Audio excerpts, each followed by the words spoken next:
सभी मित्रों को नमो नमः। मित्रों, आज के इस वीडियो में हम उत्तराखंड बोर्ड कक्षा 7 की संस्कृत की पाठ्य पुस्तक आमोदिनी से चतुर्थ पाठ, चौथा पाठ है अस्माकम राष्ट्रीय चिन्हानि, हमारे राष्ट्रीय चिन्ह, इसका हम अध्ययन करेंगे। तो मित्रों, बिना देरी किए हुए हम पाठ का अध्ययन प्रारंभ करते हैं। अस्माकम राष्ट्रीय चिन्हानि, राष्ट्रीय चिन्हानि तस्य देशस्य स्वरूपम विचारशैलीं च ज्ञापयन्ति। राष्ट्रीय चिन्ह के मतलब राष्ट्र के चिन्ह, तस्य देशस्य उस देश के, स्वरूपम स्वरूप, विचार शैलीं च और विचार शैली को, ज्ञापयन्ति मतलब ज्ञात कराते हैं या बताते हैं। राष्ट्र के चिन्ह उस देश के स्वरूप और विचार शैली को बताते हैं।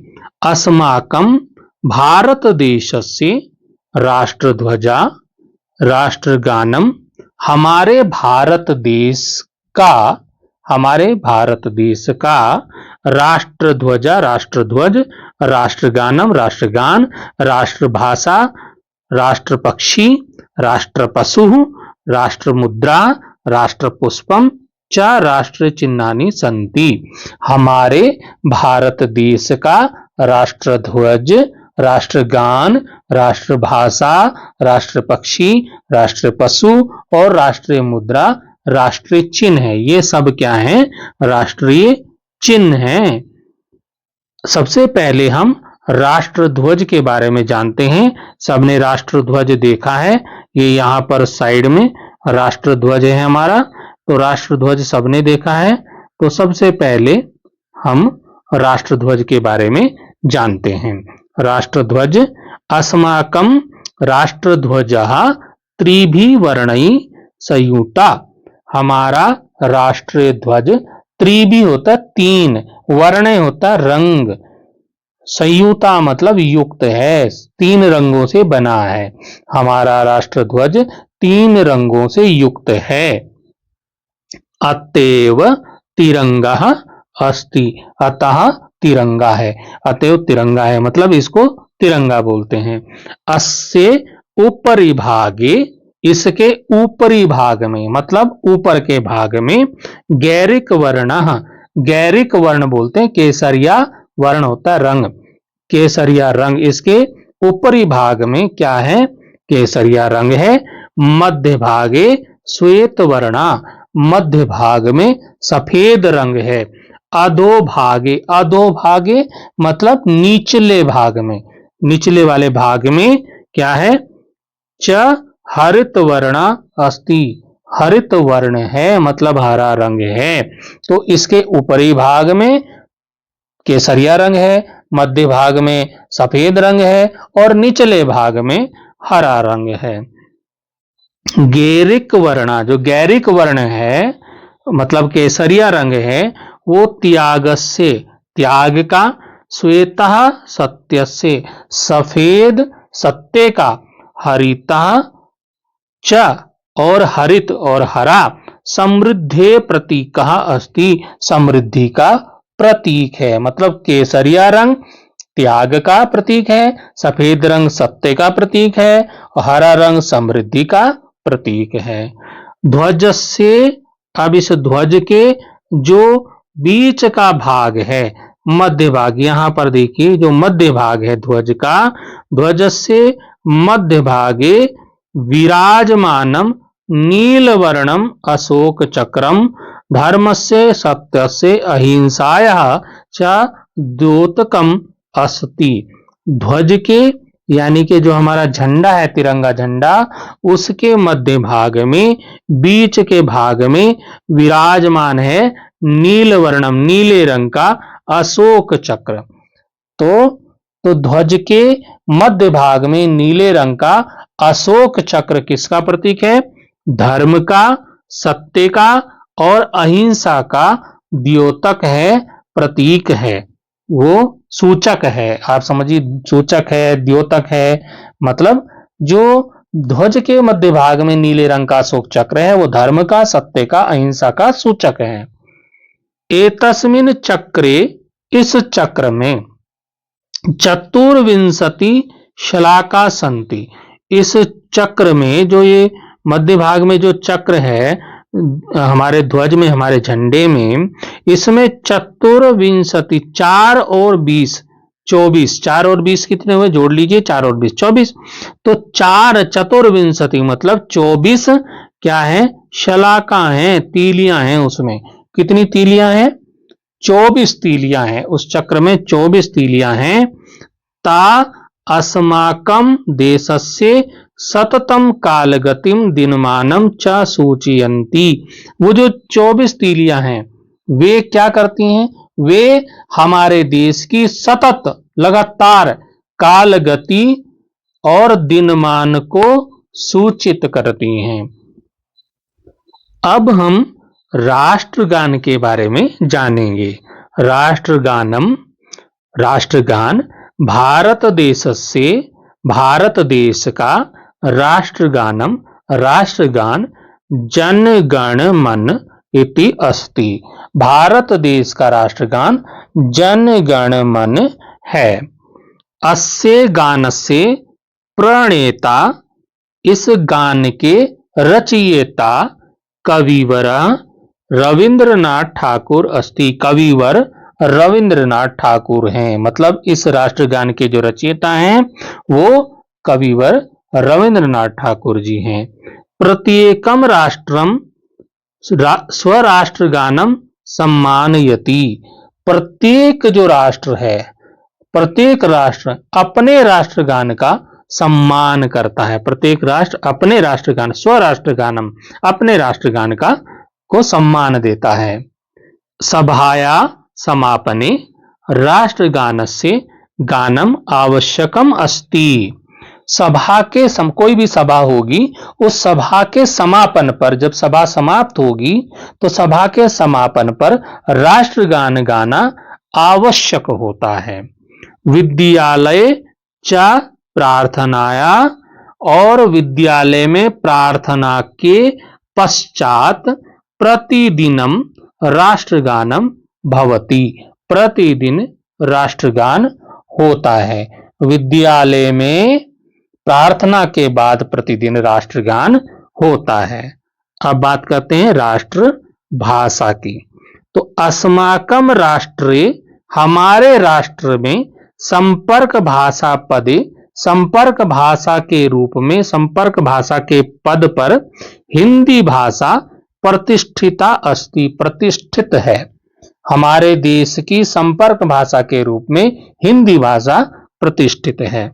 हिंदी भाषाया संस्कृत भाषायाश्च लिपि देवनागरी अस्ति। हिंदी भाषा और संस्कृत भाषा की जो लिपि है वो देवनागरी लिपि है। ये कभी जनरल नॉलेज क्वेश्चन में भी आ जाता है कि हिंदी भाषा की लिपि क्या है, संस्कृत भाषा की लिपि क्या है, तो वो लिपि कौन सी है, देवनागरी लिपि है। एषा लिपि नितराम वैज्ञानिका सर्वदोष परिमार्जिता च वर्तते। यह लिपि जो देवनागरी लिपि है नितराम वैज्ञानिक, अत्यंत वैज्ञानिक है और सर्वदोष परिमार्जिता, सभी दोषों से रहित है, इसमें कोई भी दोष नहीं है। अब हम राष्ट्र पक्षी के बारे में जानेंगे। राष्ट्र पक्षी मयूरः अस्माकं राष्ट्रीय पक्षी। मयूरः बोलते हैं मोर को, मोर हमारा राष्ट्रीय पक्षी है। अस्य शिरसि शिखा वर्तते। इसके सिर पर क्या होती है, चोटी होती है। शिखा होता है चोटी, इसके सिर पे क्या होती है, चोटी होती है। अस्य पृष्ठभागे बरह शोभते। इसके पृष्ठभाग में, इसके जो पीछे के भाग में क्या होते हैं, पंख होते हैं। बरह होता है पंख, सुशोभित होते हैं। अस्य सौंदर्यम नृत्यम च प्रसिद्धम अस्ति। प्रसिद्धम है। अस्य सौंदर्य, इसका मतलब मोर का सौंदर्य और नृत्य प्रसिद्ध है। मोर का क्या प्रसिद्ध है?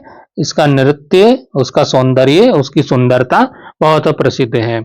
अयम सुंदरताया कलाया च द्योतका अस्ति।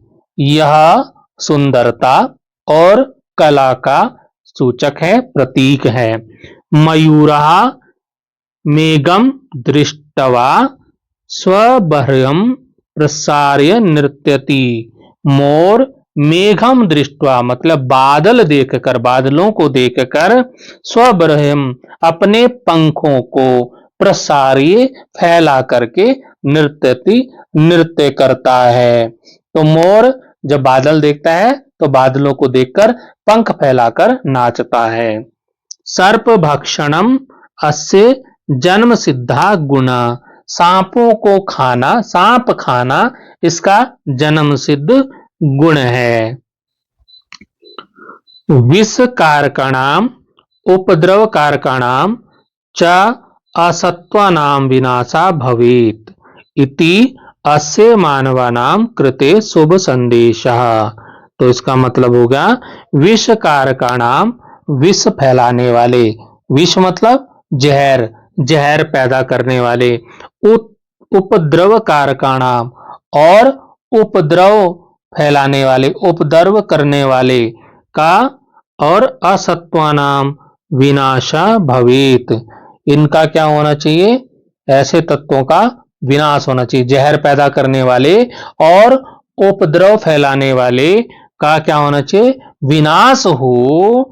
इति अस्य मानवानाम कृते शुभ संदेशा। ऐसा इसका मतलब मोर का मानवता के लिए शुभ संदेश है। मोर जो है सांप खाता है, बहुत सुंदर है लेकिन सांप खाता है, तो उसका शुभ संदेश लोगों के लिए क्या है कि जहर पैदा करने वाले, उपद्रव फैलाने वाले ऐसों का क्या होना चाहिए? विनाश होना चाहिए। अब बात करते हैं राष्ट्र पशु। भारत देश से राष्ट्रीय पशु व्याघ्र। भारत देश का राष्ट्रीय पशु क्या है? बाघ है। बाघ, ये देखिए बाघ, बाघ क्या है? भारत देश का राष्ट्रीय पशु है। एषः पशुषु अतीव शूरः अस्ति। यह पशुओं में बहुत वीर है, बलवान है, ताकतवर है। राष्ट्रीय जना शक्ति संपन्ना भवेयु। राष्ट्र के लोग भी क्या हो? शक्ति संपन्न हो, ताकतवर हो, बलवान हो, ऐसा इति अस्य संदेशा, ये इसका संदेश है। बाघ का ये, बाघ को राष्ट्रीय पशु बनाया गया है, तो इसका मतलब राष्ट्र के लोग भी क्या हो? शक्ति संपन्न हो, इसका ये शुभ संदेश है। अब बात करते हैं हम राष्ट्र मुद्रा की। तो भारत देश से राष्ट्र मुद्रा सारनाथ स्थितात् प्रख्यातात् अशोक स्तंभात गृहीता। भारत देश की राष्ट्रीय मुद्रा सारनाथ स्थित प्रख्यात मतलब प्रसिद्ध अशोक स्तंभ से ली गई है। भारत देश की राष्ट्र मुद्रा सारनाथ स्थित प्रसिद्ध अशोक स्तंभ से ली गई है। राष्ट्र मुद्रायाम सिंहा दृश्यन्ते। राष्ट्र मुद्रा में शेर दिखाई देते हैं। राष्ट्र मुद्रा में क्या दिखाई देते हैं? शेर। तो ये राष्ट्र मुद्रा है, ये देखिए यहाँ पे, और इसमें नीचे सत्यमेव जयते लिखा होता है और ये शेर बने होते हैं। तीन और क्या बने हैं इसमें, यहाँ पे जो सामने से दिखाई देते हैं, तीन और शेर दिखाई देते हैं। तो राजकीय पत्रे धातु मुद्रासु च राष्ट्र मुद्रा अंकिता भवती। तो क्या होता है? जो राजकीय पत्र होते हैं उन, और जो धातु मुद्रा होती है उनमें क्या होता है? राष्ट्र मुद्रा अंकित होती है। तो राजकीय पत्र, जो राजकीय लेटर होते हैं, जो गवर्नमेंट लेटर होते हैं, और जो धातु की मोहर होती है, सरकारी मोहर धातु की, उसमें क्या होता है? धातु मुद्रा में राष्ट्र मुद्रा अंकित होती है। अब बात करते हैं राष्ट्रीय पुष्प की। राष्ट्रीय पुष्पम, राष्ट्र पुष्प। कमलम अस्माकम राष्ट्रीयम पुष्पम।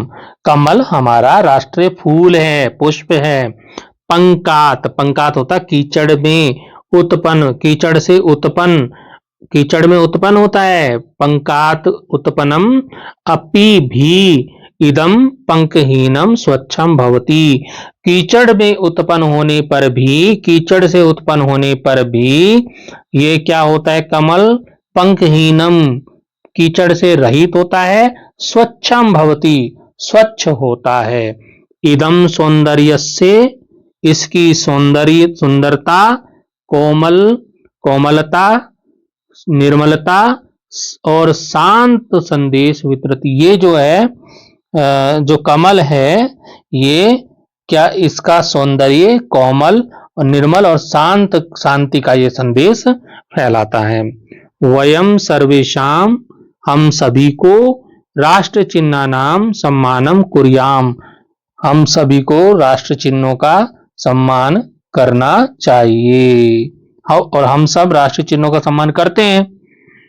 तेसाम अपमानम नासम च न सहामहे, तो इन जो राष्ट्रीय चिन्ह है उनका अपमान और नाश सहनीय नहीं है।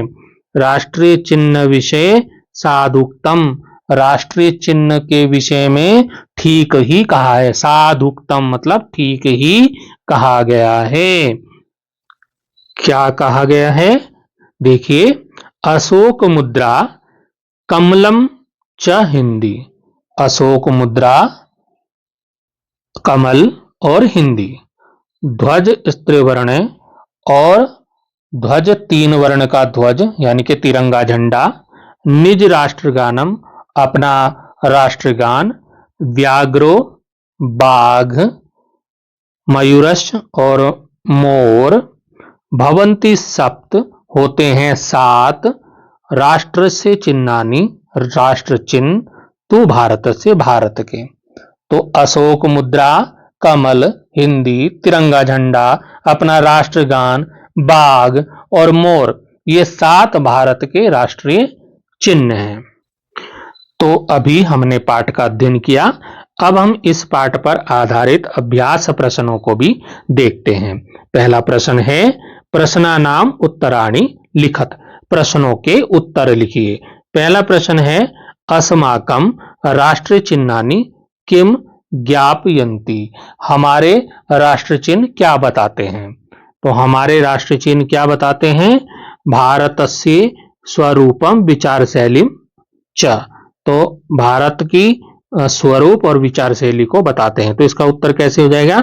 इसको लिखेंगे अस्माकं राष्ट्र चिन्हानि, फिर लिखेंगे भारतस्य स्वरूपम विचार शैली च ज्ञापयन्ति, इस तरह से इसका उत्तर हो जाएगा। दूसरा प्रश्न है, राष्ट्रीय पक्षी का अस्ति, तो इसका उत्तर हो जाएगा राष्ट्रीय पक्षी मयूरः अस्ति। अंत में क्या आ जाएगा? अस्ति आ जाएगा, अंत में आ जाएगा अस्ति। तो इस तरह से इसका उत्तर हो जाएगा। फिर अगला प्रश्न आता है, मयूरा मेघम दृष्ट्वा किम करोति, तो इसका उत्तर हो जाएगा मयूरा मेघम दृष्ट्वा नृत्यति, मोर जो है बादलों को देखकर नाचता है। अगला प्रश्न है हमारा, भारतस्य राष्ट्रगानस्य रचयिता का अस्ति, तो इसका उत्तर जब आप लिखेंगे यहां से लिखेंगे भारतस्य राष्ट्रगानस्य रचयिता, फिर नाम लिखेंगे रविंद्रनाथ ठाकुर अस्ति। इस तरह से इसका उत्तर हो जाएगा। फिर आएगा अगला प्रश्न, भारतस्य राष्ट्रीय ध्वजे के वर्णा संति, तो इस भारत के राष्ट्रीय ध्वज में कौन कौन से रंग हैं? तो लिखोगे भारतस्य राष्ट्रीय ध्वजे त्रीणि वर्णा संति, भारत के राष्ट्रीय ध्वज में 3 वर्ण हैं, गैरिक वर्ण, श्वेत वर्ण, हरित वर्ण च, तो ये इसका उत्तर हो जाएगा। हमारा अगला प्रश्न है, श्वेत वर्ण, गैरिक वर्ण, हरित वर्ण च कस्य प्रतीका अस्ति, केसरिया रंग, सफेद रंग, हरा रंग किसके प्रतीक हैं? इसका उत्तर आपको पाठ से ही मिल जाएगा। यहां देखिए, गैरिक वर्ण त्यागस्य, गैरिक वर्ण त्याग का, श्वेता सत्य से, सफेद रंग सत्य का, हरित च समृद्धि प्रतीका अस्ति, और हरित रंग किसका, हरा रंग जो है समृद्धि का प्रतीक है। तो ये उत्तर यहां से यहां तक का आप लिख देंगे। प्रश्न संख्या 2 है, उपयुक्त शब्दम चित्वा रिक्त स्थानानि पूरयत। उपयुक्त शब्दों को चुन करके रिक्त स्थानों को पूरा करना है। पहला है राष्ट्रीय ध्वजा वर्णे संयुक्ता। राष्ट्रीय ध्वज युक्त है कितने रंगों से, त्रिभी रंगों से, यानी कि 3 रंगों से। यहाँ पे आज क्या आ जाएगा, यहाँ पे आ जाएगा त्रिभी। तो ये इसका उत्तर हो जाएगा। दूसरा है भारत राष्ट्र से जन गण मन इति अस्ति। तो भारत राष्ट्र का जो जन गण मन है वो क्या है, राष्ट्रगानम। यहाँ पे आ जाएगा राष्ट्रगानम। अब आता है तीसरा है कि अस्य शिखा वर्तते। इसकी शीर्षी, इसके सिर पर क्या है, शीर्षी क्या है, शिखा। अस्य शीर्षी शिखा वर्तते, ये इसका उत्तर हो जाएगा। अगला आता है इसमें राष्ट्र मुद्रायाम सिंहा दृश्यन्ते।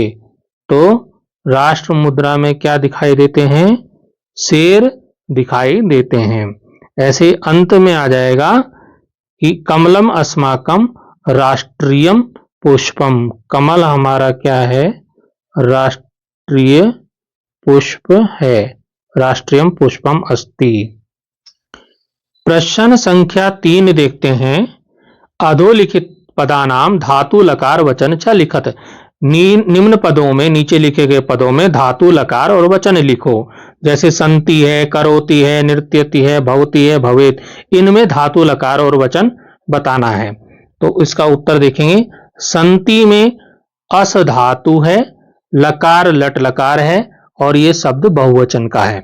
इसी प्रकार करोति में क्री धातु है, लट लकार है, एक वचन है। नृत्यति में नृत धातु है, लट लकार है, एक वचन है। भवंती में भू धातु है, लट लकार है, बहुवचन है। भवेत में भू धातु है, लोट लकार है और एक वचन है। प्रश्न संख्या 4 जो है वो है अधोलिखित पदानि षष्ठी एक वचने परिवर्त्यत। निम्नलिखित शब्दों को षष्ठी एक वचन में परिवर्तित करना है, बदलना है। जैसे उदाहरण यहां पर दिया है, प्रार्थना का क्या हो जाएगा, प्रार्थनाया। इसी प्रकार से और शब्दों को बनाना है। लता का हो जाएगा लताया, मापिका का हो जाएगा मापिकाया, मक्षिका का हो जाएगा मक्षिकाया, लेखिका का लेखिकाया। इसी प्रकार से ध्वनि मुद्रिका का हो जाएगा ध्वनि मुद्रिकाया, अजा का हो जाएगा अजाया, अध्यापिका का हो जाएगा अध्यापिकाया और उत्पीठिका का हो जाएगा उत्पीठिकाया। प्रश्न 5 पे चलेंगे। प्रश्न 5 है बहुवचने परिवर्तन कुरुत। बहुवचन में परिवर्तन करो। जैसे कि मयूरा नृत्यति, एक मोर नाचता है। एक मोर नाच रहा है तो उसको बहुवचन मतलब बहुत सारे नाचते हैं। तो क्या हो जाएगा, मयूरा नृत्ययंती, नृत्ययंती हो जाएगा, मतलब बहुत सारे मोर नाचते हैं। तो इसी प्रकार से आपको और वाक्यों का भी क्या करना है, बहुवचन बनाना है। तो यहां पर देखिए क्या है, ख वाला है अस्माकम ग्रामे विद्यालय अस्ति। तो हमारे गांव में विद्यालय है। तो अस्माकम ग्रामेषु विद्यालय संति, हमारे गांव में विद्यालय हैं, तो बहुवचन हो जाएगा। इसी प्रकार से अहम संस्कृतम वदामि का क्या हो जाएगा, वयम संस्कृतम वदामः।